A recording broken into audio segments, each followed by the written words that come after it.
In 1959, Fidel Castro came to power in Cuba, and he had close ties to Nikita Khrushchev, the leader of the Soviet Union. Being that Cuba is close in proximity to the United States, the U.S. government feared this relationship. So the CIA and the Eisenhower administration developed a plan to train Cuban exiles for an invasion in an attempt to overthrow Castro. The plan had solid military advantages to it. Eisenhower, as we know, had considerable experience in successful invasions. By the time the plan was ready in February 1961, President Kennedy had been elected and decided to authorize the invasion plan.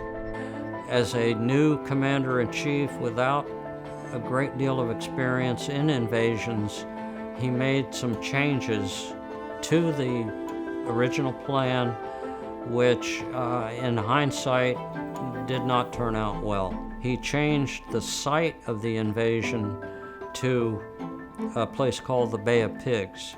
The Bay of Pigs had no population to speak of. That's why it was called the Bay of Pigs. It was just where wild pigs would roam free, mostly a wilderness area. So there was no public who was going to see you invading and rise up.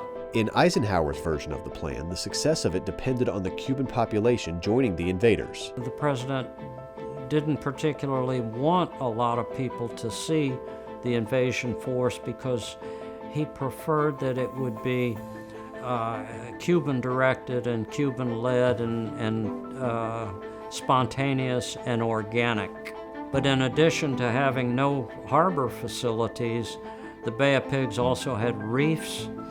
It was unfortunately 5 days march from the mountains, so you would either be, if you lost, you would either be driven into the sea or have to surrender.